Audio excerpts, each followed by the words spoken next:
La expropiación petrolera en México fue un acto de nacionalización de la industria petrolera realizado en el año de 1938, como resultado de ejecución de la Ley de Expropiación del año 1936 y del artículo 27 de la Constitución mexicana a las compañías que explotaban estos recursos, mediante el decreto anunciado el 18 de marzo de 1938, por el presidente Lázaro Cárdenas del Río.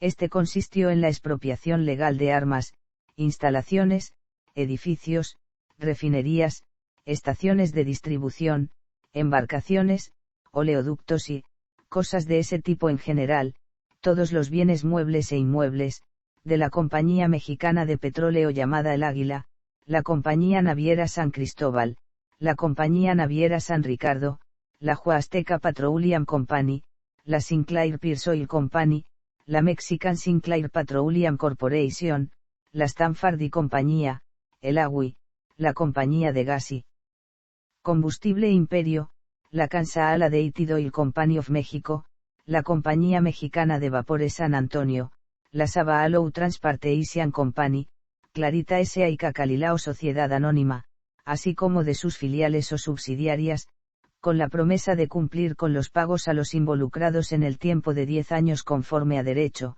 ya que estas compañías, constituidas bajo leyes mexicanas, se habían rehusado a acatar el laudo emitido por la Junta Federal de Conciliación y Arbitraje a favor del pago de mejores salarios a los obreros y trabajadores de esta industria, la cual fue ratificada por la Suprema Corte de Justicia de la Nación.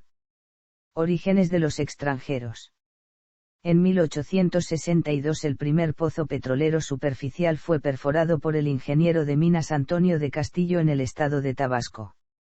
Durante su régimen imperialista, Maximiliano de Habsburgo emitió un decreto que permitía explotar el petróleo en México siempre y cuando se hiciera con la anuencia del gobierno mexicano. De esta forma otorgó 38 concesiones petroleras a particulares. En 1869, en Veracruz se inició la explotación de las chapopoteras de Furberos. En 1886, bajo el régimen porfirista, las primeras refinerías que comenzaron a operar en Veracruz fueron el Águila, obra de los estadounidenses Samuel Faribum y George Dixon, y la de la empresa estadounidense Water Pierce Oil Company de Henry Clay Pierce y William H. Waters, empresa subsidiaria de la Standard Oil Company, que años más tarde se convirtió en el grupo Sinclair Pierce Oil. En 1890 se estableció la Compañía Petrolera Mexicana de California en San Luis Potosí. En 1896 el grupo Sinclair construyó una refinería entre la desembocadura del río Pánuco y la ciudad de Tampico.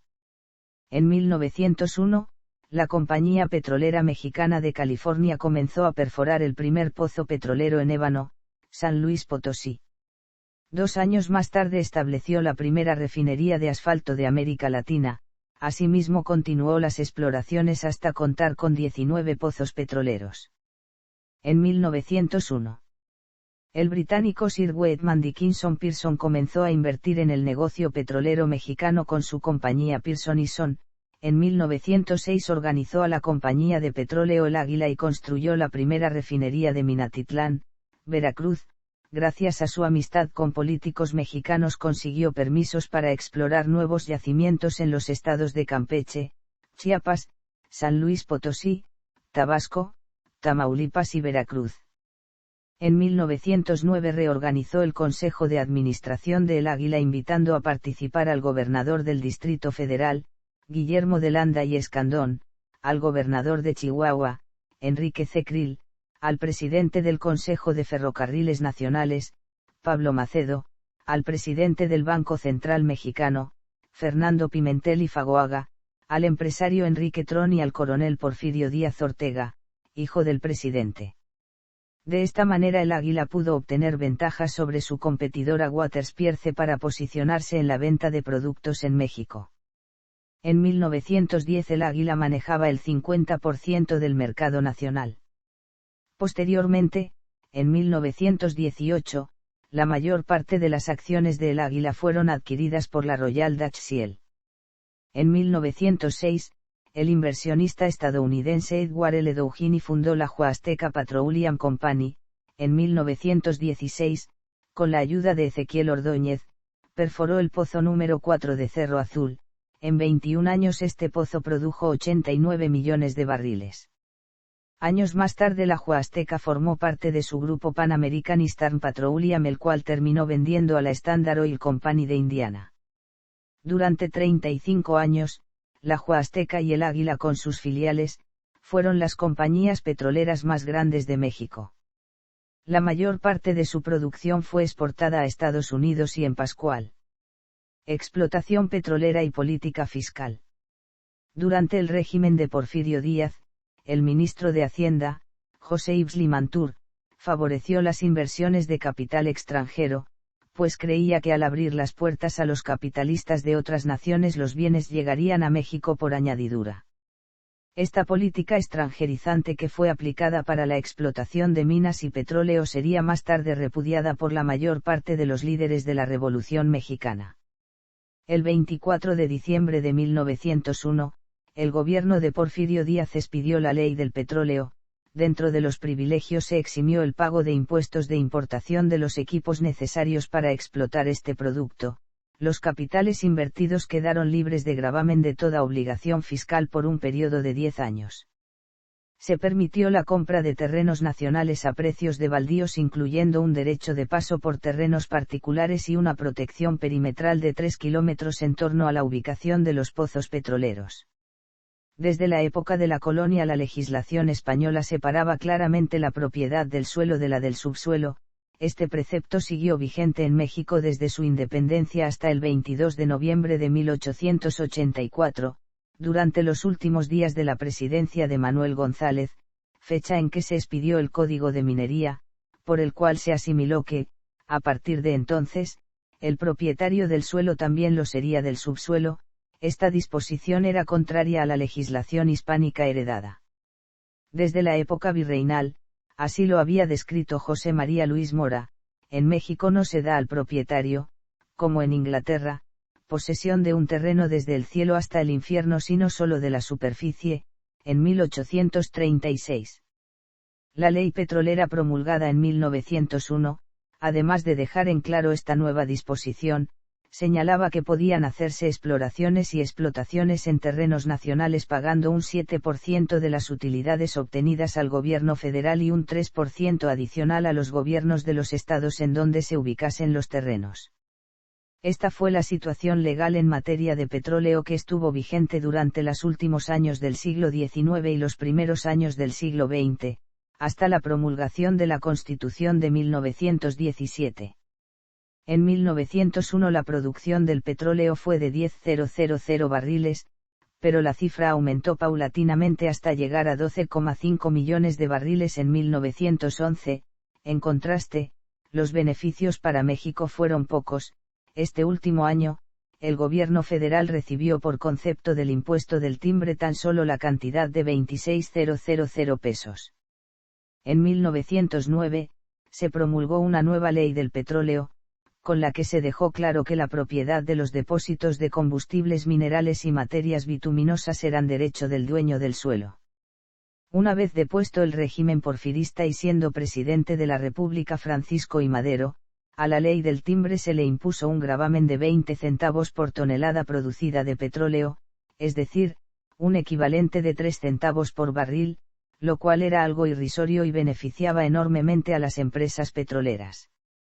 Sin embargo, esta disposición, dictada el 3 de junio de 1912, fue repudiada por los gerentes de las compañías petroleras, quienes manifestaron que el impuesto que pagaban en Estados Unidos era menor al pretendido por el nuevo gobierno mexicano.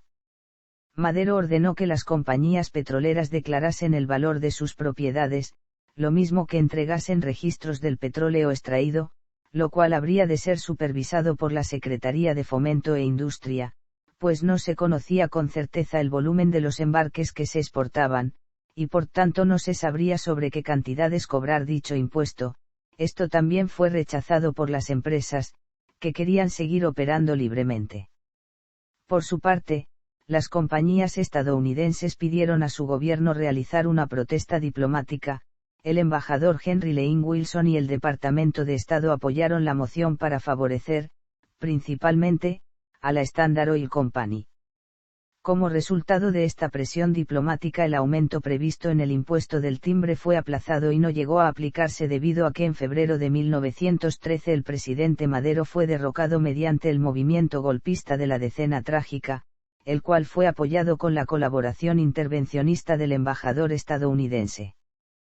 Tanto el embajador Henry Lane Wilson como las compañías petroleras trataron de influir al recién electo Woodrow Wilson, pero el nuevo presidente, a diferencia de su antecesor, William Howard Taft, tenía una ideológica política que pretendía mantener la democracia en las naciones de América Latina. Por esta razón, el nuevo presidente, haciendo caso omiso a las recomendaciones del Departamento de Estado, de la prensa y de los empresarios petroleros, fijó su postura en contra del gobierno golpista de Huerta y relevó a su embajador. En abril de 1914, con la excusa del incidente ocasionado por los tripulantes del cañero Da Alfin anclado en Tampico y el desembarco de armas de un buque alemán destinado al gobierno golpista, Woodrow Wilson no dudó en ordenar la ocupación militar en Veracruz. Por la falta de recursos financieros, Huerta revivió la idea de Madero sobre el impuesto del timbre a la producción petrolera, aumentando el gravamen a 65 centavos de dólar por tonelada de petróleo. Los empresarios petroleros se sintieron defraudados por esta medida. Al no encontrar apoyo en los estadounidenses, Huerta buscó el apoyo de los británicos, quienes competían por el petróleo mexicano contra Estados Unidos. Wilson reafirmó su postura y consideró una invasión militar, pero esta no fue necesaria. Huerta no pudo sostener su poder y dimitió a la presidencia. Ese mismo año, Venustiano Carranza expidió un decreto que imponía un impuesto de 10 centavos por tonelada de petróleo exportada y solicitó a los empresarios un avalúo de sus instalaciones, lo que provocó nuevamente el disgusto de las empresas petroleras, que pagaron el impuesto bajo protesta y se negaron a entregar la información solicitada. El 10 de noviembre se levantó en armas Manuel Peláez en contra de los carrancistas en la región petrolera de la Huasteca, lucha que continuó hasta 1917, incluso cuando el gobierno de Carranza ya se había constituido legalmente. Siempre con la intención de alejar de la región petrolera al gobierno nacional, el ejército de Peláez fue sostenido por las empresas estadounidenses e inglesas hasta 1920, fecha en que el rebelde se rindió al triunfar el Plan de Agua Prieta. Durante los primeros años de la Primera Guerra Mundial, con el objeto de defender sus intereses, los empresarios estadounidenses solicitaron al presidente Woodrow Wilson ordenar una ocupación militar en la zona petrolera, pero a diferencia de la intervención contra el régimen huertista, en esta ocasión, la petición fue negada. En 1917 se produjeron 55 millones de barriles de petróleo en México. En 1918 la cifra aumentó a casi 64 millones y en 1919 a 87 millones. Para 1920 la producción se elevó a 158 millones y alcanzó su máximo en 1921 al producirse poco más de 193 millones de barriles. No obstante, el descenso de la producción comenzó en los años subsecuentes hasta llegar a una cifra inferior a los 40 millones de barriles anuales. Artículo 27 Constitucional. En 1914, Luis Cabrera propuso aumentar la participación del Estado en los beneficios de la explotación petrolera. La Secretaría de Fomento, Colonización e Industria comenzó a poner en práctica las primeras medidas para reivindicar a la nación la propiedad de las riquezas del subsuelo.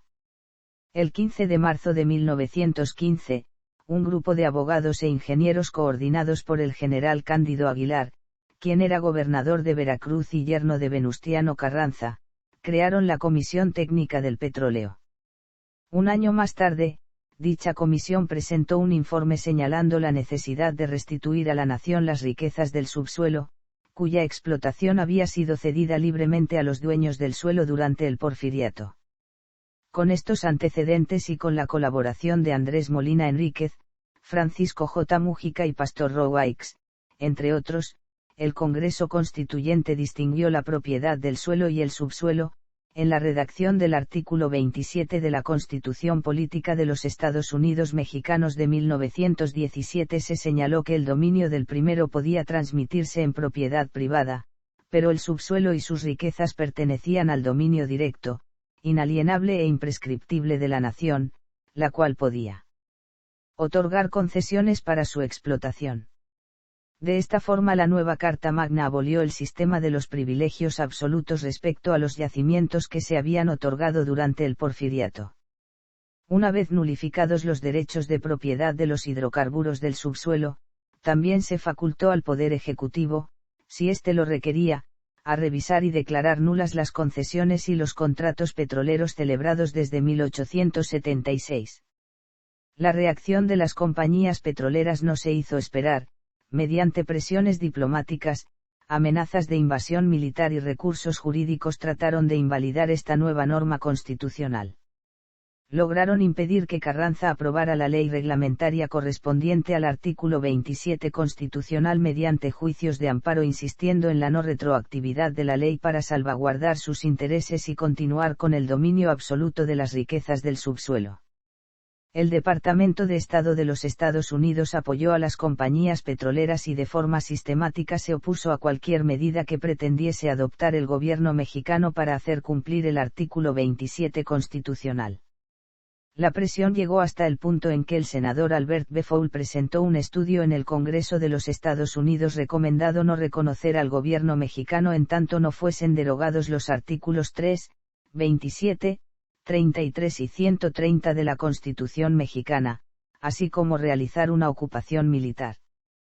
Por su parte, las compañías petroleras auspiciaron la idea separatista de crear una república independiente con los territorios de Baja California, Chihuahua, Coahuila, Nuevo León, Sonora, Tamaulipas y el norte de Veracruz.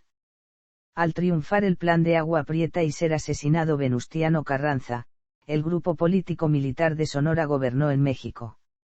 Adolfo de la Huerta fue designado como presidente interino de junio a noviembre de 1920, su gobierno no fue reconocido por Estados Unidos, aduciéndose que había sido el resultado de un levantamiento armado, aunque en realidad el Departamento de Estado de los Estados Unidos había emitido un memorándum, que se publicó en el periódico El Universal, exigiendo al nuevo gobierno derogar los decretos petroleros de Carranza y el artículo 27 constitucional, y dar curso legal y a favor de los juicios de amparo interpuestos por las compañías petroleras, entre otros puntos, con lo cual de facto se hacía un reconocimiento de la legalidad del gobierno de Adolfo de la Huerta. Al asumir el cargo de presidente, Álvaro Obregón reclamó al gobierno estadounidense el reconocimiento de su gobierno, y como prueba de sus buenas intenciones desarrolló en sus inicios una política laxa respecto a los aspectos legales sobre la propiedad del petróleo del subsuelo, pero con todo y ello se tiene que en 1921 la Suprema Corte de Justicia de la Nación resolvió el primer caso de amparo de no aplicar retroactividad del artículo 27 constitucional a favor de la Texas Oil Company. Para 1922 se sumaron 4 ejecutorias semejantes, estableciéndose así jurisprudencia sobre el tema. Luego, ante la actitud indiferente del gobierno estadounidense al reconocimiento político exigido, Obregón aumentó los impuestos de exportación al petróleo y sus derivados. Esta medida tenía también como objetivo el poder reunir recursos financieros para los planes de su administración y comenzar a pagar la deuda externa del gobierno mexicano. Ante ello, las compañías petroleras, como protesta por tal disposición hacendaria, suspendieron sus exportaciones y despidieron a una gran cantidad de trabajadores, obligando, de esta forma, a que Obregón redujera a la mitad el incremento de los impuestos. Por otro lado, y a iniciativa del abogado principal de la Texas Oil Company, se formó una comisión para negociar los problemas entre México y Estados Unidos. A finales de agosto de 1923 se firmó el mal llamado Tratado de Bucareli. Con este acuerdo bilateral, que no fue aprobado ni por el Congreso de Estados Unidos ni por el de México, se garantizaron las viejas concesiones petroleras y mineras, dejando sin efecto al artículo 27 constitucional. A cambio, el presidente Warren G. Harding concedió el anhelado reconocimiento diplomático al gobierno de Obregón y se comprometió a no apoyar a sus detractores. El 31 de agosto de 1923 las relaciones diplomáticas entre Estados Unidos y México se reanudaron, fue una época de bonanza y explotación desmedida en los yacimientos de la región petrolera de la Faja de Oro. Cuando Plutarco Elías Calles asumió la presidencia no reconoció el Tratado de Bucareli, al considerar que este había sido en realidad un acuerdo entre caballeros que comprometió a Obregón pero no a sus sucesores.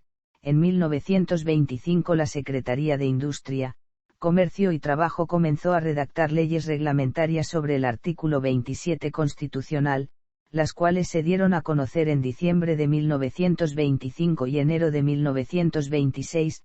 Las empresas que habían adquirido sus terrenos deberían cambiar sus títulos de propiedad absoluta por concesiones que tendrían una duración de 50 años, asimismo se racionalizaría la explotación de los yacimientos que habían comenzado a dar señales de agotamiento. Tanto los empresarios petroleros como el gobierno de Washington se negaron a reconocer la nueva ley insistiendo en que era contrario a las normas del derecho internacional aplicar de manera retroactiva el artículo 27 a los acuerdos otorgados durante el Porfiriato. El gobierno mexicano justificaba su acción argumentando que los recursos del subsuelo constituían parte de la soberanía de la nación.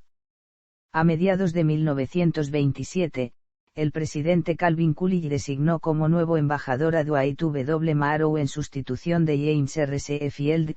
El nuevo embajador negoció las diferencias entre ambos países. Mediante el acuerdo Morrow-Calles se aceptó que los títulos de propiedad fueran cambiados a concesiones confirmatorias, pero se reconocieron totalmente los derechos adquiridos por las empresas petroleras antes de 1917 y se suprimió el límite establecido de 50 años. En noviembre de 1927, por sugerencia presidencial, el Poder Judicial declaró anticonstitucional la nueva ley reglamentaria por su carácter retroactivo y confiscatorio. A cambio, Morrow ofreció asesoría de expertos financieros para estudiar la situación económica de México y sobre la base de términos realistas se hizo un plan para pagar y renegociar la deuda externa. Por otra parte, se ofreció como mediador para lograr la paz de la Guerra Cristera. Los empresarios petroleros no estuvieron del todo satisfechos, pero cuando el Departamento de Estado emitió un comunicado el 28 de marzo de 1928 anunciando oficialmente que daba fin al conflicto con el gobierno de Calles y les informó que no estaba dispuesto a presionar más a México, las compañías comenzaron a presentar sus solicitudes de concesiones confirmatorias.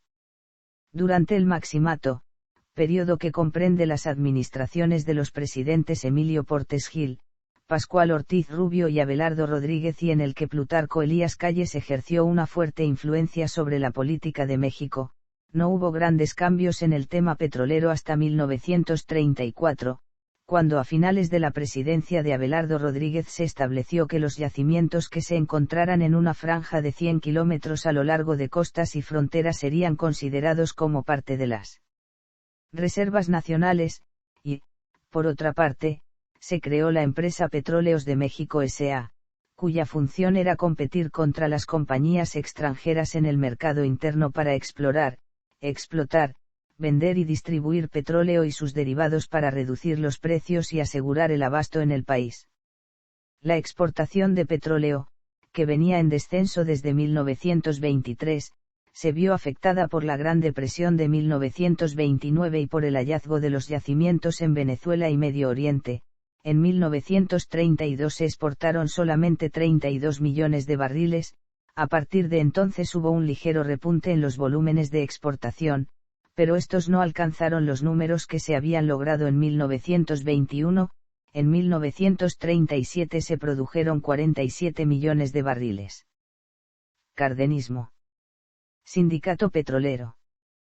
En 1935 el presidente Lázaro Cárdenas del Río selló una alianza con el movimiento de los obreros que demandaba mejores condiciones de vida y al mismo tiempo impulsó la creación de una gran central obrera que apoyara a su gobierno. Cárdenas llegó a manifestar que las empresas deberían pagar a sus trabajadores sueldos sobre la base de su capacidad económica y no sobre la base de la simple oferta y demanda de la mano de obra, es decir, si el estado financiero de una empresa le permitía aumentar los salarios a sus trabajadores, ésta debería de hacerlo. En 1935 había tantos sindicatos de trabajadores petroleros como empresas, por tal motivo, las prestaciones sociales y salarios eran muy diferentes en cada sitio a pesar de que los obreros realizaban las mismas tareas. El 15 de agosto, a pesar de la renuencia de las compañías petroleras, sus obreros y empleados lograron unificarse en el Sindicato de Trabajadores Petroleros de la República Mexicana para defender sus intereses y demandar iguales y mejores condiciones de empleo mediante la firma de un nuevo contrato colectivo de trabajo. Las primeras negociaciones comenzaron a mediados de 1936, sin lograr llegar a un acuerdo. Las pláticas entre trabajadores y empresarios estuvieron a punto de romperse en noviembre. Por primera vez, el gobierno intervino para convencer a ambas partes que continuaran con sus negociaciones. Ley de expropiación. Casi al mismo tiempo, el 25 de noviembre de 1936, se promulgó la Ley de Expropiación en el Diario Oficial. Si bien la imposibilidad de ejercer de forma retroactiva la Ley Petrolera de 1926 y las modificaciones a la misma ley pactadas por Plutarco Elías Calles habían impedido que la nación tuviese el dominio directo de los yacimientos petroleros, el mismo artículo 27 y el conflicto laboral dejaron abierta otra posibilidad. El 18 de marzo de 1938, el general Lázaro Cárdenas del Río hizo la expropiación petrolera a las empresas extranjeras basándose en la siguiente ley de la Constitución de 1917 que dice lo siguiente. Al darse a conocer la ley de expropiación que permitía al gobierno tomar cualquier propiedad si el interés público así lo requería y que fijaba hasta un plazo de 10 años para compensar a los propietarios, el embajador estadounidense, Joseph Daniels, expresó su preocupación a Lázaro Cárdenas. El presidente le contestó que no era su intención expropiar sobre esta base ninguna rama industrial controlada por capital extranjero. En 1937 fue creada la Administración General del Petróleo Nacional, organismo que asumió las propiedades y tareas de Petromex y que dependió directamente del Poder Ejecutivo. Conflicto laboral. Para mayo de 1937 las negociaciones entre el Sindicato de Trabajadores Petroleros de la República Mexicana y las compañías petroleras no habían logrado llegar a un acuerdo. Los obreros demandaban la firma de un contrato colectivo de trabajo, una semana de 40 horas, el pago de salarios completos en caso de enfermedad y la cantidad de 65 millones de pesos para pago de salarios y prestaciones. Por su parte los empresarios rechazaban firmar el contrato y ofrecían tan solo 14 millones de pesos. El día 17 el sindicato emplazó a huelga a los trabajadores, la cual se hizo efectiva a partir del día 28. A los pocos días comenzó a escasear la gasolina y otros derivados, lo cual afectó la vida económica de todo el país. Incluso, en la Ciudad de México, en las calles se podía percibir la ausencia de automóviles particulares, autobuses de pasajeros y camiones de carga. Debido a los daños que estaba sufriendo el país por falta de abasto de combustibles, por segunda ocasión, intervino el presidente de la República. El 7 de junio solicitó a los dirigentes del sindicato levantar la huelga y, debido a que las posturas entre sindicato y empresas parecían irreconciliables, les sugirió plantear el problema como un asunto de orden económico ante la Junta Federal de Conciliación y Arbitraje. Los trabajadores accedieron y la huelga se levantó el 9 de junio. De conformidad con la ley se designaron 3 peritos que deberían presentar un informe sobre el estado de la industria con sus aspectos fundamentales así como un dictamen sugerido para resolver el conflicto. Para este fin fueron nombrados el subsecretario de Hacienda, Efraín Buenrostro, el subsecretario de Economía Nacional, Mariano Moctezuma y Jesús Silva Herzog, quien era asesor de la Secretaría de Hacienda. Este último también fue propuesto por Vicente Lombardo Toledano, quien era el secretario general de la Confederación de Trabajadores de México. Con la ayuda de un equipo de 60 personas, entre los cuales había ingenieros petroleros, economistas, sociólogos, contadores, estadígrafos y taquimecanógrafas, se procedió a hacer un informe de 2.500 páginas y un dictamen de 80 páginas. Se consideró que la empresa El Águila había tenido un promedio de utilidades anuales de 55 millones de pesos, por lo que se concluyó que debería pagar 26 millones de pesos por conceptos salarios y prestaciones sociales adicionales a lo pagado en 1936. El dictamen de la comisión pericial fue presentado ante la Junta Federal de Conciliación y Arbitraje el 3 de agosto. Los empresarios refutaron el dictamen aduciendo no tener capacidad para pagar los 26 millones por concepto de prestaciones y salarios. Por tercera ocasión, el presidente intervino. El día 2 de septiembre citó a los representantes de las compañías y a los peritos en sus oficinas de Palacio Nacional.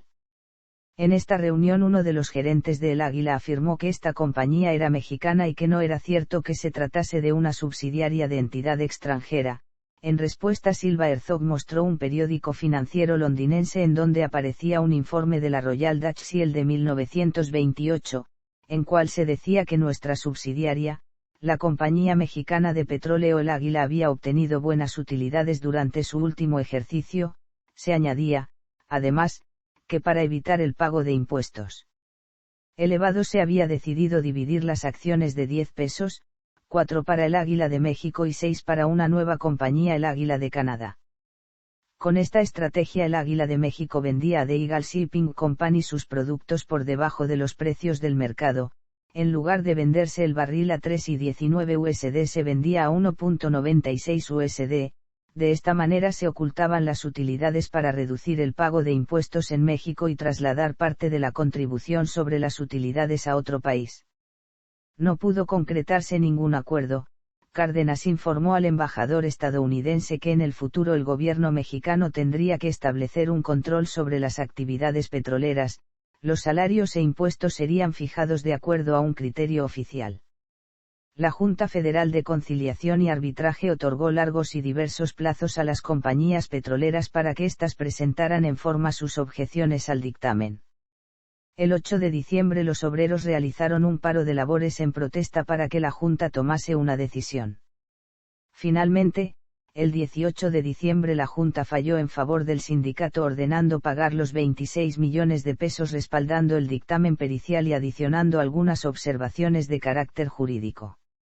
El 29 de diciembre las empresas acudieron ante la Suprema Corte de Justicia de la Nación para apelar el fallo y presentar un amparo. Al mismo tiempo, las compañías petroleras retiraron sus fondos de los bancos mexicanos, enviaron la mayor parte de sus carros tanque y barcos a Estados Unidos, además se dieron a la tarea de difundir la noticia que el tipo de cambio cambiario de 3.60 pesos por dólar no podría sostenerse.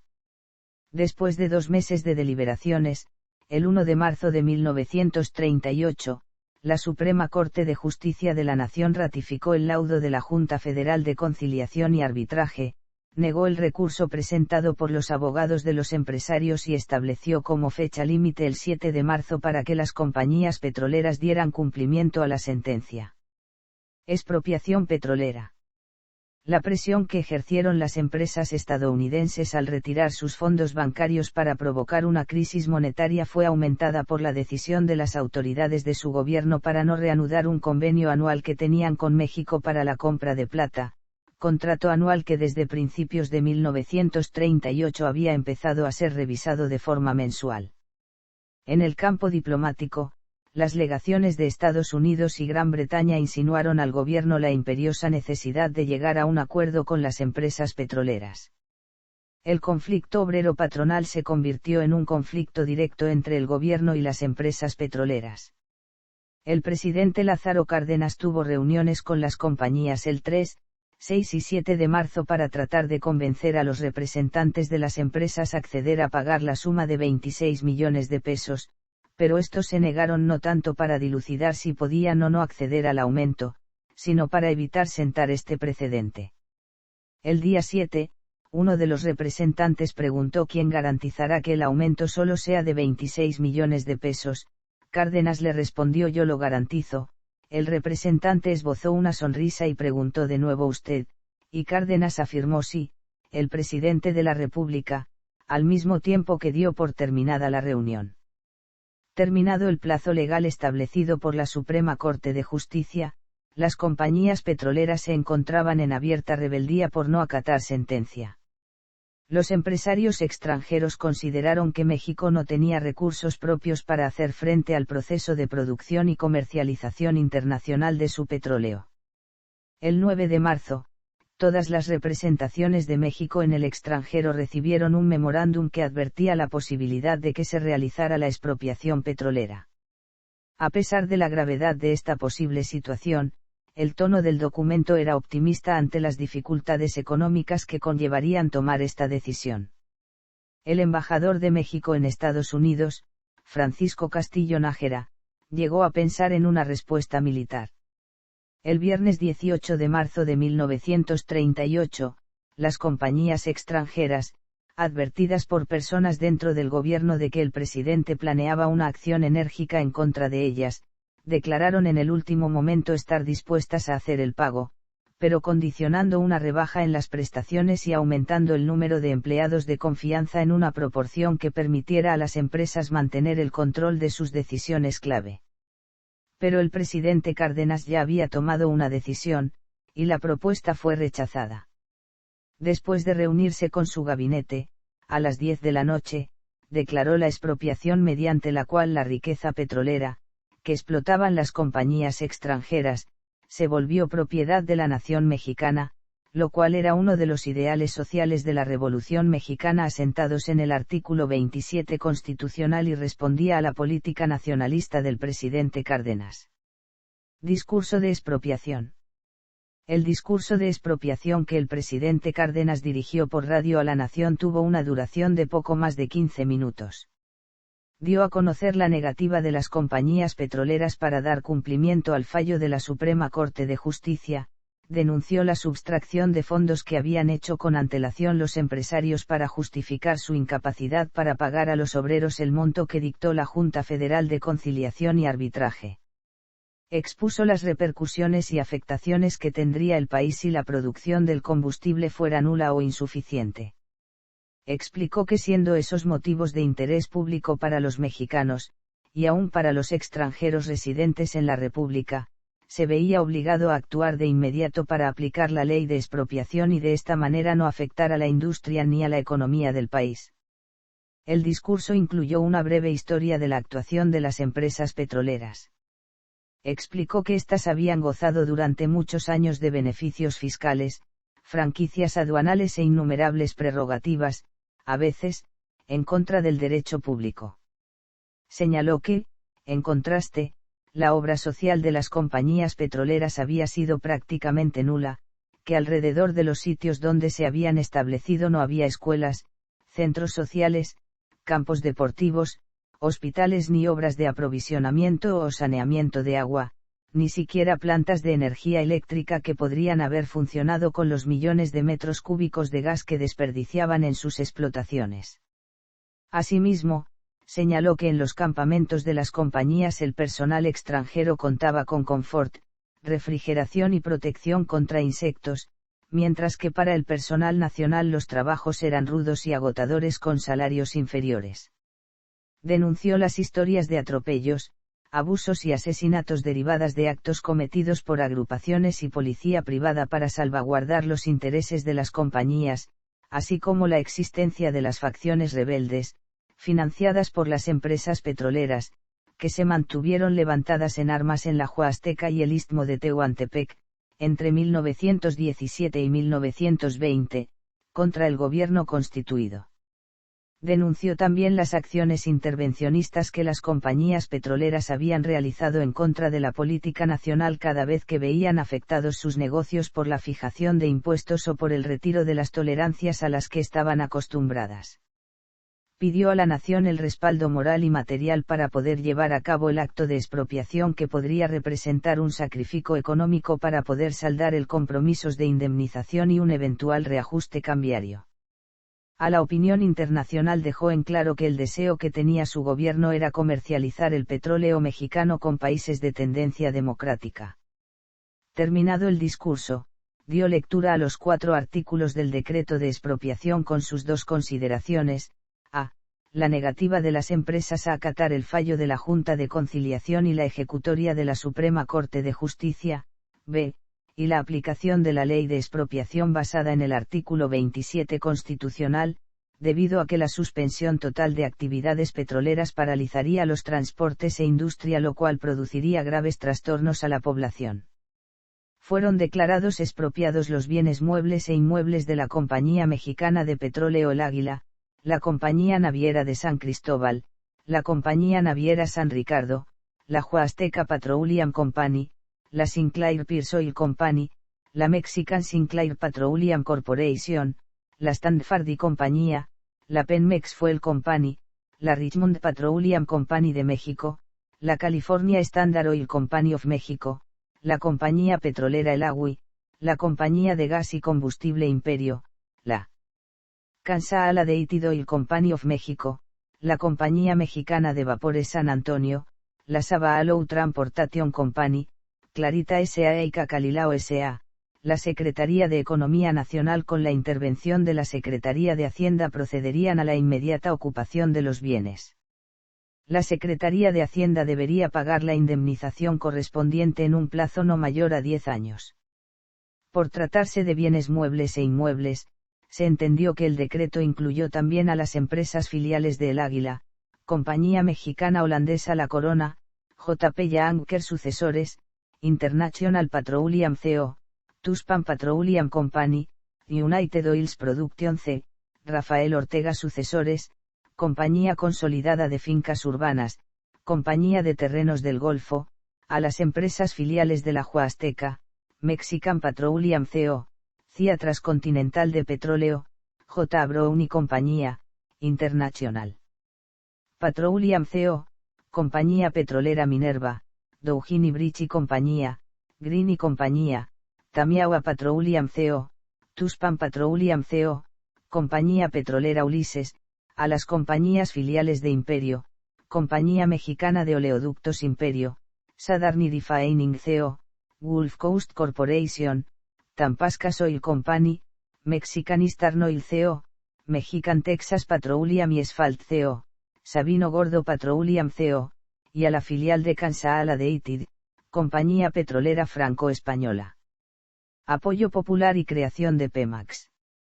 El 23 de marzo, de forma espontánea, se reunieron 100.000 personas de todas las clases sociales en una enorme manifestación de respaldo a la expropiación petrolera.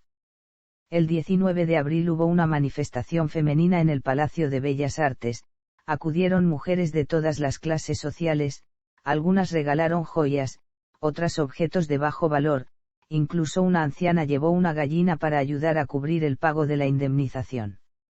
Aunque se lograron reunir poco más de 2 millones de pesos, este era un monto realmente simbólico. Las colectas y la emisión de bonos para cubrir la indemnización a las compañías petroleras estuvieron lejos de solucionar el problema económico, pero sí constituyeron movilizaciones impresionantes de la opinión pública en apoyo a la situación.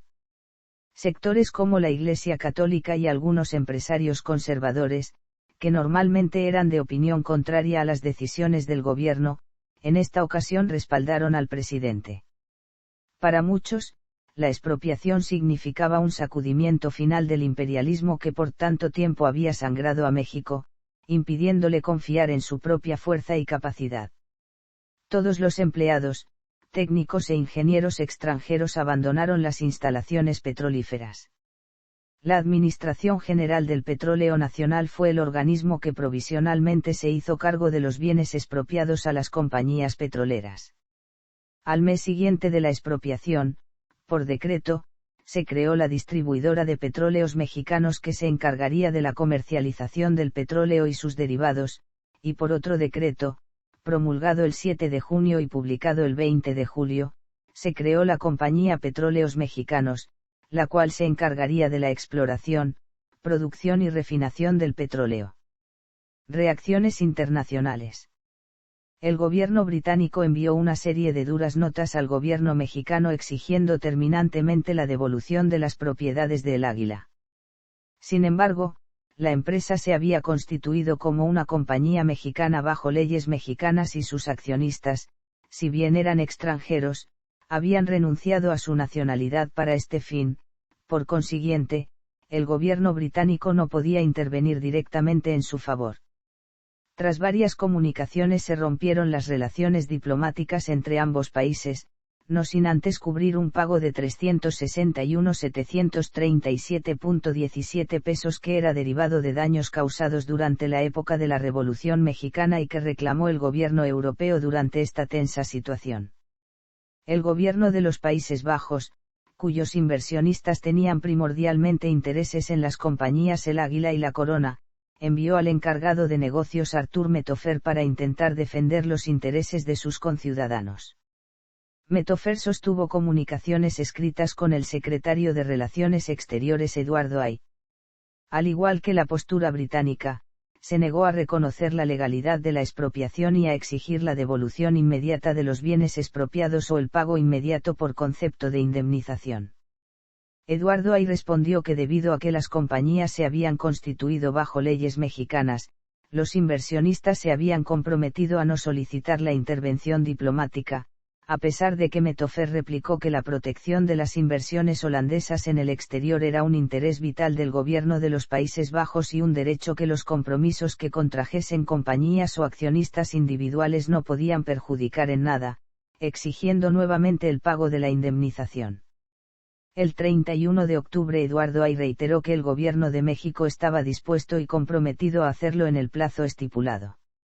Después de ese último memorándum pasó mucho tiempo sin que el gobierno neerlandés volviese a comunicarse para tratar el tema del petróleo, en parte porque la compañía anglo-neerlandesa Royal Dutch Shell decidió ejercer presión sin la ayuda de su gobierno y en parte porque Metofer comprendió que el gobierno cardenista no estaba dispuesto a dar marcha atrás al decreto expropiatorio. Con Estados Unidos, las negociaciones fueron diferentes. Era necesario hacer un avalúo de los bienes expropiados. Cuando Cárdenas dio su discurso, dejó en claro que las riquezas del subsuelo pertenecían a la nación mexicana y por tanto no podrían considerarse como parte de la indemnización a los empresarios extranjeros. Las compañías por su parte suponían que la compensación sí debería de incluir el combustible estimado que se encontraba en el subsuelo. El presidente Franklin D. Roosevelt en un discurso público reconoció el derecho de México a expropiar las propiedades petroleras y aceptó que el pago de indemnización fuera valorado sobre los bienes muebles e inmuebles de las compañías sin incluir los mantos petrolíferos del subsuelo. Sin embargo, el secretario de Estado, Cordell Hull, apoyó la postura de los empresarios, exigió el pago inmediato y consideró que el monto de la indemnización debería incluir el valor de los mantos petrolíferos. El embajador Joseph Dainels tomó una postura conciliatoria, recomendó no interponer los intereses particulares de los empresarios a la política de buena vecindad para evitar que un distanciamiento diplomático permitiera que influencias italianas o alemanas se infiltraran en el sistema interamericano. Boicot y campaña mediática contra México. Las compañías Standard Oil de Nueva Jersey y la Royal Dutch Shell iniciaron un boicot contra México.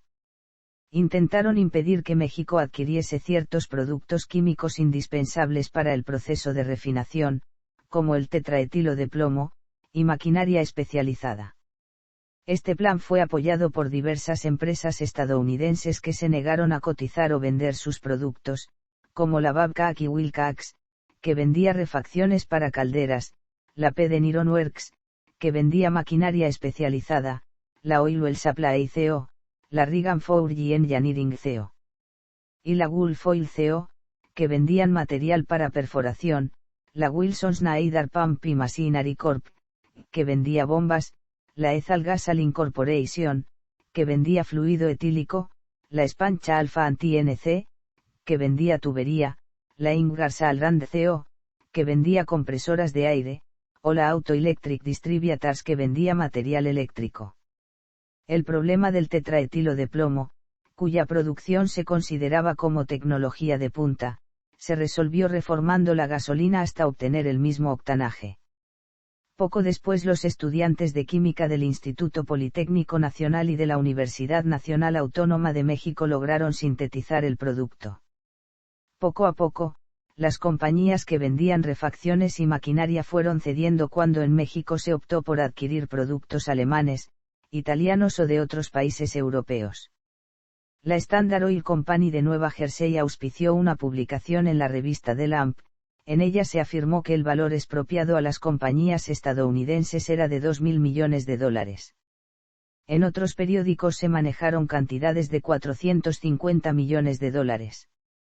En la revista The Atlantic Monthly de julio de 1938 se publicó un artículo que contenía una gran cantidad de calumnias y embustes, como por ejemplo, que el petróleo que no se podía vender en México corría en arroyos hacia el mar, que se habían rentado los puertos mexicanos al imperio japonés y que los aeropuertos eran usados por los fascistas. El propio embajador Daniels calificó de repulsivas estas publicaciones. Es posible, además, que las compañías petroleras hayan alentado los planes subversivos de Saturnino Cedillo y de algunos líderes inconformes del STPRM. El Departamento de Estado coadyuvó con el boicot de diferentes maneras. Se suspendieron las compras de plata a México, las cuales representaban un monto promedio de 30 millones de dólares anuales, aunque después de 1938 las ventas fueron reanudadas en menores cantidades y menores precios debido al interés de los estadounidenses que aún eran propietarios de varias minas en México. En Estados Unidos las dependencias gubernamentales prohibieron el uso de los combustibles mexicanos, se dio preferencia a la importación del petróleo de Venezuela. El impuesto de importación para el petróleo mexicano se incrementó de 15 a 50 centavos de dólar mientras que el venezolano solo era gravado con 25 centavos de dólar. Se presionó a las compañías navieras para que no transportaran el petróleo mexicano. Se presionó a los gobiernos de los países del Caribe para que suspendieran los pedidos de petróleo que habían realizado a México.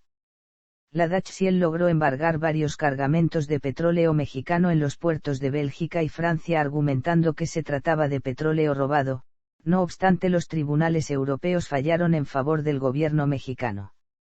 En Mobile, Alabama, se encontraba en reparación el barco tanque San Ricardo, fue necesario litigar en los tribunales estadounidenses durante varios meses para tomar posesión de esta embarcación, la cual se rebautizó con el nombre de 18 de marzo. Mientras se llevó a cabo este proceso, que finalmente falló a favor de México, se compró el barco tanque cubano Amolco, al que se le matriculó con el nombre de Cuauhtémoc, de 3.298 toneladas para transportar el petróleo de Tampico a Veracruz. Con esta solución y el apoyo de los trabajadores de Ferrocarriles Nacionales de México pudo desplazarse el petróleo en el interior del país. Comercialización del petróleo mexicano. De acuerdo al discurso de Lázaro Cárdenas, la primera intención del gobierno mexicano era vender el petróleo a los países de tendencias democráticas. El subsecretario de Hacienda, Eduardo Villaseñor, viajó a Europa para tratar de cerrar un acuerdo comercial con Francia. Sin embargo, el gobierno francés cedió a las presiones internacionales pues no quería quedar mal con el gobierno británico, especialmente por el ambiente de preguerra que se vivía en esa época. Villaseñor dirigió una carta a las autoridades francesas exponiendo que México se vería obligado a ofrecer su petróleo a las potencias del eje. A pesar de la misiva, las negociaciones no prosperaron y Villaseñor regresó a México. El boicot que emprendieron las compañías petroleras contra México pareció que tendría éxito durante los primeros meses posteriores a la expropiación. Sin embargo, fue a través del estadounidense William Rhodes Davis y su compañía Davis y Co. como México empezó a vender su petróleo. La Davis y Co. sirvió como intermediaria en el acuerdo comercial por el cual México embarcó petróleo a Italia a cambio de 3 barcos petroleros que se construyeron en los astilleros de Ansaldo en Génova y suministro de Artisela. William Rhodes Davis fue aún más lejos, logró contratos para vender el petróleo mexicano a Alemania, país del que se obtuvieron artículos manufacturados para estructuras de puentes, productos de industria pesada y, desde luego, dólares. De esta manera, México comerció con Italia desde finales de 1938 hasta que entró a la guerra y con Alemania de enero a agosto de 1939. La cantidad de petróleo que vendió México a Alemania fue insignificante comparada con la que le vendió la Standard Oil Company de Nueva Jersey. La compañía estadounidense refirió sus grandes ventas a Alemania en la revista Fortune, país al que consideró su mejor cliente de 1938. También se logró firmar un contrato con la Eastern States Petroleum Co. de Houston, una empresa refinadora que se encontraba en dificultades financieras. A diferencia de los casi 25 millones de barriles que se habían exportado en 1937, en 1938 solamente se lograron exportar 14,5 millones de barriles. En mayo de 1939, tras fallecer Gustavo Espinoza Mirelas, fue designado gerente de la distribuidora de petróleos mexicanos Jesús Silva Herzog. Durante su gestión se lograron vender 3 millones de barriles de crudo de Pánuco a la City Service Company y se firmó un contrato con la National Oil Corporation de Nueva York para suministrar 20 millones de barriles, en gran medida con la ayuda del ingeniero Valentín Garfias, quien era uno de los directores de la City y, por otra parte, con la ayuda de Lawrence Dugan, quien era jefe de la División de Asuntos para Latinoamérica del Departamento de Estado. Asimismo, se firmaron pequeños contratos con Brasil, Argentina, Uruguay y Guatemala. Se hizo solamente una venta a Japón, la cual no excedió de 2 millones de barriles, mientras que Estados Unidos continuó sus exportaciones petroleras a este país hasta julio de 1941. Fueron adquiridos 2 barcos noruegos, cada una con capacidad para transportar 10.000 barriles, el Vinta de 5.876 toneladas y el Visca de 6.089 toneladas, que fueron rebautizados con los nombres de Cerro Azul y Tampico respectivamente. Un año más tarde, el 22 de abril de 1940, se adquirió el barco alemán Tainas Masan de 6.852 toneladas que se encontraba refugiado en Coatzacoalcos. A esta embarcación se le matriculó en la flota de Pemex con el nombre de Juan Casiano. Indemnización a las compañías petroleras. Si bien el secretario de Estado Cordell Hull ejerció una dura política contra México para ayudar a las empresas petroleras, tuvo que reconfirmar el reconocimiento de su gobierno al derecho de México de expropiar las propiedades extranjeras, siempre y cuando se llegase a un acuerdo entre las partes afectadas sobre el monto de las indemnizaciones. Fue hasta marzo de 1939 cuando el abogado de la Standard Oil Co., Donald R. Richberg, se entrevistó con el presidente Lázaro Cárdenas. Mientras que el presidente mexicano deseaba llegar a un acuerdo sobre el monto de la indemnización, el abogado pretendía formar una empresa o un grupo de empresas que volvieran a explotar el petróleo mexicano, pero esta vez dichas empresas estarían asociadas con el gobierno mexicano. Entre los puntos solicitados por las empresas petroleras se reconocía al Estado mexicano como dueño de los suelos y subsuelos nacionales, pero se pedía seguir realizando operaciones de extracción por al menos 50 años, para lo cual, se elaboraría un contrato sobre las condiciones laborales y un régimen fiscal preferente, y, de cualquier forma, se fijaría un monto de indemnización por concepto de la expropiación. En contraparte, el gobierno mexicano expresó sus condiciones: las compañías petroleras deberían reconocer al Estado mexicano como el único y exclusivo propietario del petróleo, tanto la explotación como la distribución en el mercado nacional sería tarea exclusiva del gobierno mexicano. Una vez cubierta la demanda interior, el excedente sería puesto a disposición de las compañías petroleras como pago por concepto de la indemnización. Las negociaciones no prosperaron cuando Cárdenas propuso como condición innegociable que el control del petróleo quedaría en manos del gobierno mexicano. Negociaciones con el grupo Sinclair. Durante los meses de octubre y noviembre de 1939, el coronel Patrick J. Hurley, quien había sido secretario de guerra durante la administración del presidente Herbert Hoover, mantuvo conversaciones secretas con el embajador Francisco Castillo Nájera. En ellas expresó las intenciones de la Sinclair Pierce Oil Co. para formalizar un acuerdo de indemnización. Las pretensiones de la Sinclair inicialmente eran de aproximadamente $32 millones, cantidad que era inadmisible para el gobierno mexicano. De diciembre a febrero se sostuvieron nuevas conversaciones, incluso en alguna de ellas llegó a participar el líder obrero John L. Lewis, y, por supuesto, se sumaron a las negociaciones el licenciado Eduardo Suárez y Jesús Silva Herzog. Las pretensiones de la Sinclair bajaron a $14 millones. Finalmente, el 1 de mayo de 1940, la Sinclair firmó un acuerdo con el gobierno mexicano por un monto de $8,5 millones que sería cubierto en 3 años y un contrato de compra-venta por 20 millones de barriles que serían suministrados por Pemex a un precio inferior al del mercado pero en el límite de sus costos de producción. Es decir, esta cantidad osciló entre los 13 y 14 millones de dólares. En realidad el grupo Sinclair recibió más dinero de lo que valían sus instalaciones, pero se sentó un precedente con el que México pudo confirmar con hechos su intención de pagar las indemnizaciones a las compañías petroleras. El gobierno mexicano pudo entonces argumentar que eran la Standard Oil y la Dutch Shell las que mantenían posturas intransigentes por negarse a negociar un acuerdo de indemnización. Situación durante la Segunda Guerra Mundial. Manuel Ávila Camacho asumió el cargo de presidente de México en diciembre de 1940. Con el desarrollo de la Segunda Guerra Mundial, el presidente Franklin Delano Roosevelt tuvo más interés en la alianza estratégica con México para crear un bloque antifascista que en proteger los intereses de las compañías privadas. El gobierno estadounidense requería cooperación para vigilar sus fronteras y costas, pistas de aterrizaje para que sus aviones pudiesen hacer escala en México en sus vuelos hacia Panamá y asegurar el suministro de varias materias primas, entre ellas, el petróleo. De esta forma, el 17 de noviembre de 1941 se firmó el Convenio del Buen Vecino. El gobierno mexicano se comprometió a pagar $40 millones por conceptos de reclamaciones originadas durante la Revolución Mexicana. Al mismo tiempo el gobierno estadounidense abrió una línea de crédito por este monto para estabilizar la moneda mexicana.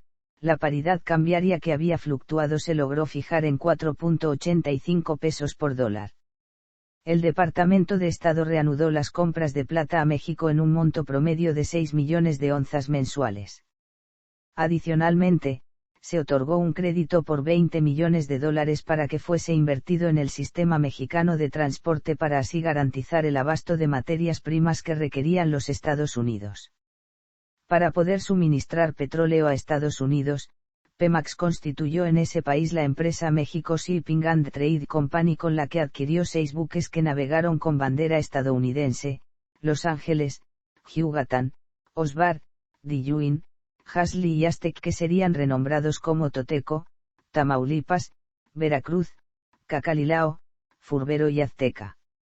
En 1938, México había votado durante la Conferencia Panamérica a favor de establecer una solidaridad continental en contra de las influencias no americanas y no democráticas, en alusión a los gobiernos de Adolf Hitler y Benito Mussolini. No obstante, y debido principalmente al boicot, mantuvo una relación económica y comercial con estos países. Paso a paso, las relaciones comerciales y diplomáticas de México con Alemania e Italia se fueron deteriorando. Los 3 barcos que habían sido adquiridos a la compañía Ansaldo, cuyos nombres serían Poza Rica, Minatitlán y Pánuco, nunca fueron entregados a México porque el gobierno de Italia los incautó por motivos de la guerra. Por su parte, el 8 de abril de 1941 México utilizó el controvertido recurso del derecho de Hangaria para incautar 9 naves italianas y 3 naves alemanas, aduciendo, como país no beligerante, la afectación que había sufrido su tráfico comercial. De esta manera, fueron incautados los barcos italianos Lucifero, Genoano, Americano, Atlas, Vigor, Stelvio, Tasqueinia, Fede, Giorgio Fazio y los barcos alemanes Hameln, Orinoco y Marinao, que fueron abanderados como Potrero del Llano, Faja de Oro, Tuxpan, Las Choapas, Amatlán, Ébano, Minatitlán, Poza Rica, Pánuco, Oaxaca, Puebla y Tabasco respectivamente, y, en su mayoría, puestos a la disposición de Pemex. El 7 de diciembre de 1941 se llevó a cabo el ataque a Pearl Harbor. El día 8 Estados Unidos declaró la guerra a Japón y el día 11 inició oficialmente sus actividades bélicas contra la Alemania nazi. México rompió su relación con Japón de forma inmediata a los Estados Unidos. El 9 de diciembre se creó la Región Militar del Pacífico con sede en Ensenada, Baja California. De igual forma, el 11 de diciembre, México rompió relaciones diplomáticas con Italia y Alemania. En este acto de solidaridad panamericana con Estados Unidos, México no declaró la guerra, por el momento, a ninguna de las potencias del eje. Negociaciones con el Departamento de Estado de los Estados Unidos. A pesar de la oposición de los empresarios petroleros para negociar una indemnización, se creó una comisión intergubernamental para evaluar las indemnizaciones correspondientes a la Standard Oil Company y otras empresas menores estadounidenses. Si bien Roosevelt había estado de acuerdo en que la compensación debería calcularse de acuerdo a los bienes muebles e inmuebles de la superficie, los cuales oscilaban entre los 6 y 6.5 millones de dólares, el Departamento de Estado negoció con el gobierno mexicano sobre bases diferentes. Tras largas deliberaciones que se llevaron a cabo desde 1941, la Comisión Valuadora emitió sus recomendaciones el 17 de abril de 1942, el monto a pagar a la Standard Oil debería ser de 24 millones de dólares, los cuales serían cubiertos en un plazo de 5 años, mientras que con el Grupo Imperio sería un monto de 1.5 millones de dólares. El Grupo Imperio accedió a firmar el convenio, pero la Standard Oil no aceptó la propuesta. Ante las quejas de la Standard Oil, el secretario Cordell Hull respondió que la empresa estaba en libertad de aceptar o no las recomendaciones emitidas, pero que el Departamento de Estado no iba a apoyar más sus intereses, pues no pensaba prolongar la controversia con el gobierno mexicano. El 10 de abril y 6 de mayo de 1942 fueron hundidos por submarinos alemanes los barcos Tamaulipas y Furbero frente a las costas de Carolina del Norte y Florida. Ambos estaban al servicio de Pemex pero navegaban con bandera estadounidense. Tras los hundimientos de los barcos petroleros Potrero del Llano, el 13 de mayo, y Faja de Oro, el 20 de mayo, que navegaban con bandera mexicana, finalmente, México declaró la guerra a las potencias del eje el día 28 de mayo de 1942. Entre junio y septiembre fueron hundidos los barcos Tuxpan, Las Choapas, Amatlán y Oaxaca, con excepción de este último, todos transportaban petróleo.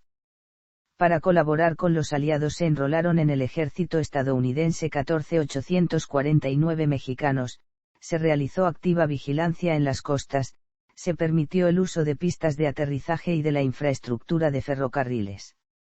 Paulatinamente viajaron a Estados Unidos 302.775 trabajadores para cubrir la falta de mano de obra que hacía falta en este país a consecuencia de la guerra. Más tarde se formó el Escuadrón 201, el cual apoyó las acciones militares en Filipinas y Formosa.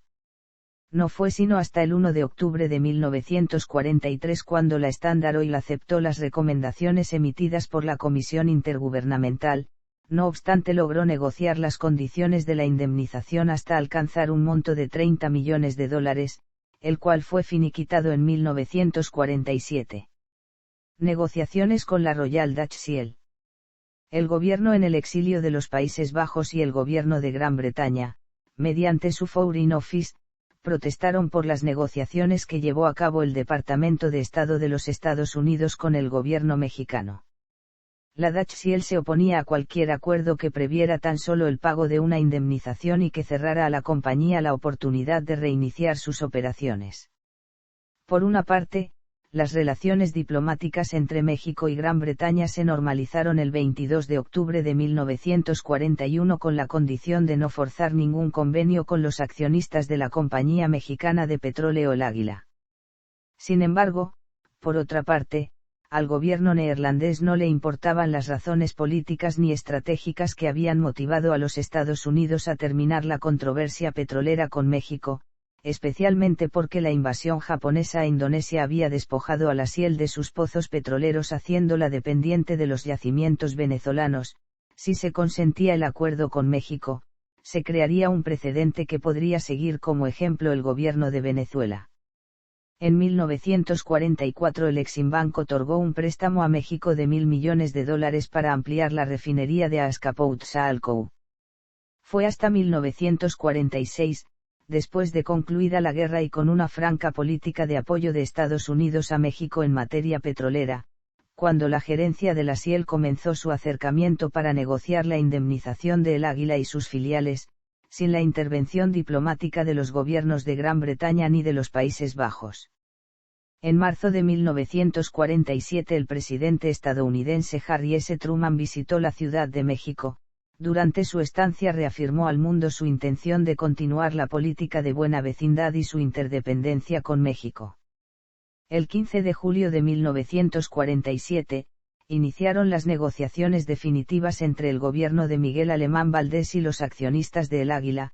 Los acuerdos se suscribieron el 29 de agosto de 1947. El monto acordado por los bienes expropiados fue de $81,25 millones, al que se le aplicó un interés del 3% anual desde 1938 para llegar a una suma total de poco más de $130 millones, los cuales serían finiquitados en un plazo de 15 años. Por mera formalidad, el representante neerlandés en México, J.C. Kielstra, y el representante británico, Charles Bateman, fueron notificados de la firma del convenio entre la SIEL y el gobierno mexicano. El Poza Rica, uno de los 3 barcos que habían sido construidos en los astilleros de Ansaldo, había sido embargado en Inglaterra cuando terminó la guerra. Tras un largo litigio fue regresado a Pemex en 1952, y debido a que su nombre original ya había sido utilizado para otra embarcación fue matriculado con el nombre de General Lázaro Cárdenas.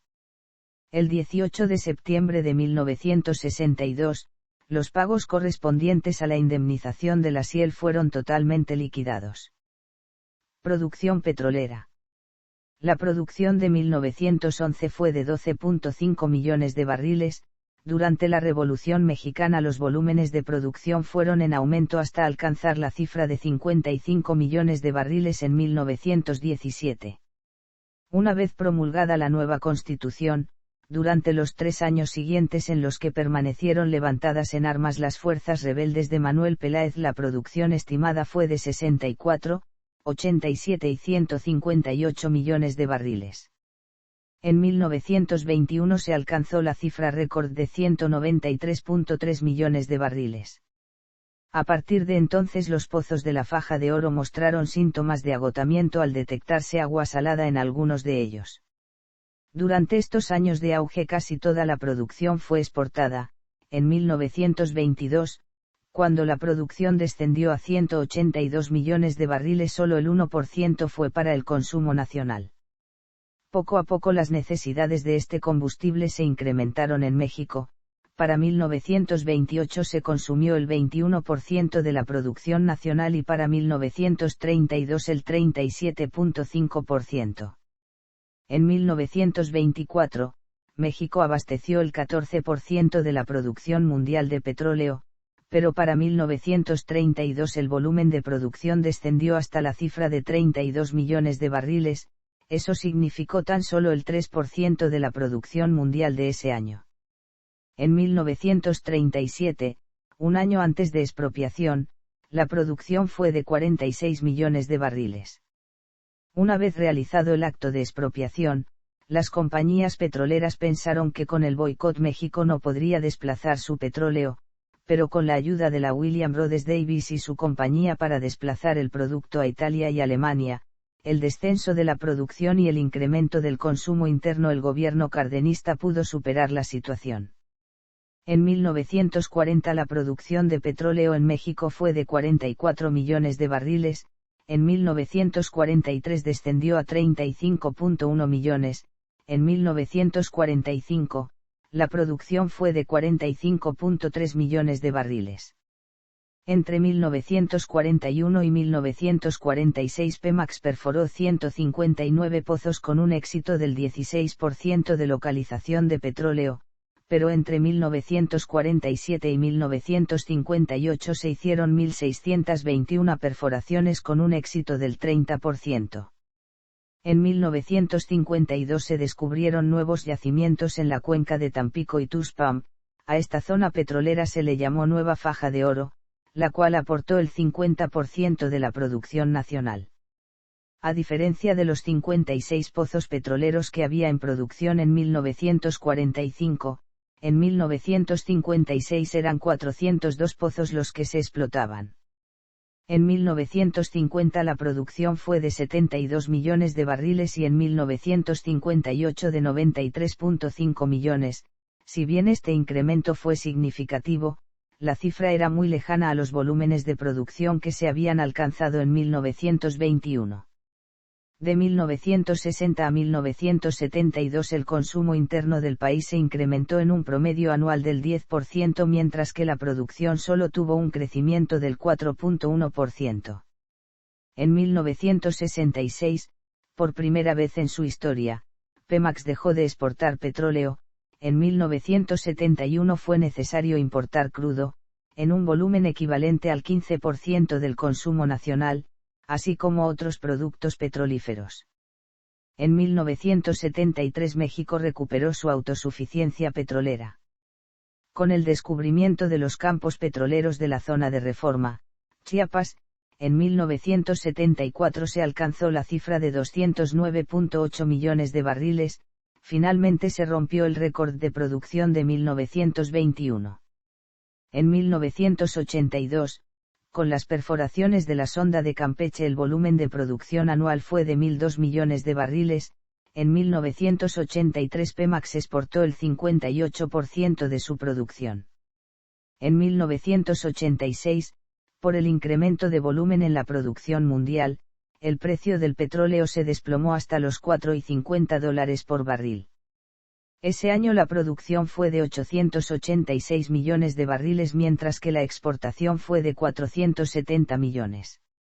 Durante los siguientes 8 años la producción osciló entre los 927 y 955 millones de barriles y las exportaciones oscilaron entre los 477 y 491 millones de barriles. En 1996 se exportaron 563 millones de barriles y en 2004 se exportaron 683 millones. El volumen de producción en 2005 fue de 1.237 millones de barriles.